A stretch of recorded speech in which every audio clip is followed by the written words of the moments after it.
பணிவான வணக்கம். நாங்கள் எல்லாம் சின்ன பிள்ளையில ஒன்றா வளர்ந்த பிள்ளைங்க. ஆமாம், அதனால பெரிய கிரியேஷன்லாம் இங்கே பண்ணிக்கிட்டு இருக்கு அதெல்லாம் கிடையாது. ஆமாம், எங்கள் வீட்டு பிள்ளை அது என் தங்கச்சி.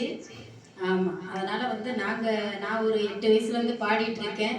ஆனாலும் இந்த மாதிரி ஒரு விஷயத்தை எடுத்து பண்ணணும் அப்படின்ற ஒரு சிந்தனைலாம் எனக்கு தோன்றது கிடையாது. ஏன்னா இது பெரிய தைரியம் வேணும் மெயின்டெனன்ஸ் பண்ணுறதுக்கு. அதுக்கு உண்டான அறிவு எல்லாமே தங்கச்சி நல்லா படிச்சிருக்கு, ரொம்ப திறமையான பிள்ளை.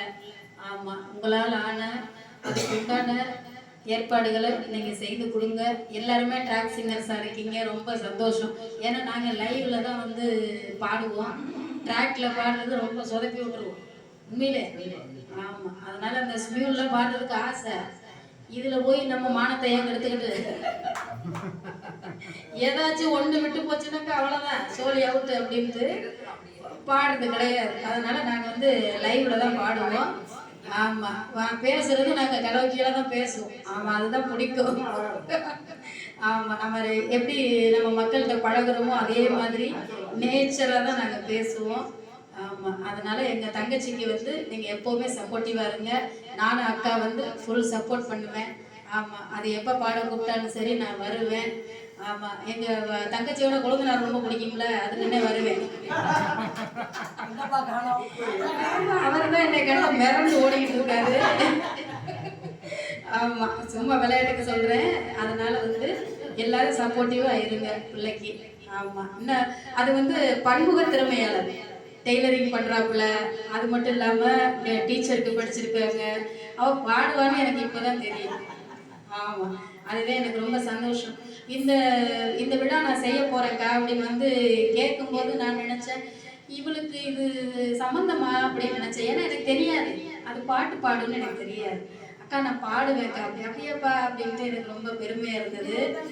ஆமாம், உங்களை சொன்ன பாப்பா சாந்தி கண்ணன் அக்கா வந்து எனக்கு ரொம்ப ஹெல்ப் பண்ணுவாங்க. நான் பாடுறதுக்கு நல்லா சப்போர்ட் பண்ணுவாங்க, திருச்சியிலேருந்து கூப்பிடுவாங்க அப்படின்னு. ஓ சரி, நீ ஒரு லைனில் தான் போயிட்டு இருக்க. நான் நினச்சிக்கிட்டு இருக்கேன் புள்ள வந்து இது என்ன துறையை எடுத்திருக்கு அப்படின்ட்டு நினச்சேன். ஆனால் அது சரியான துறை தான் எடுத்திருக்கு.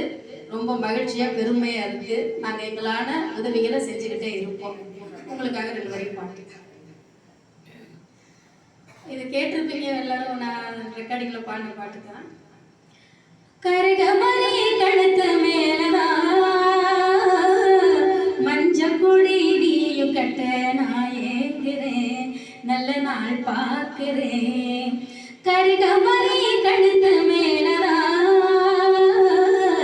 மஞ்ச கொடி நீயும் கட்ட நான் ஏங்குறேன், நல்ல நாள் பார்க்கிறேன்.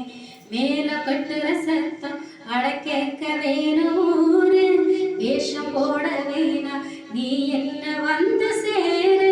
மஞ்ச குளிக்கும் போது இந்த மாமா நினப்பு வருது, இந்த சிரிக்கி பொழப்ப கெடுத்தவரே சீக்கிரம் ஐயா.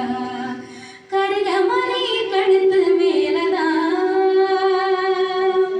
தென்னை மரக்கில மேலே ஊஞ்சல் கட்டி நான் ஆடலாம். இந்த பொய்யும் அழகாகும் நீ பேசுனா.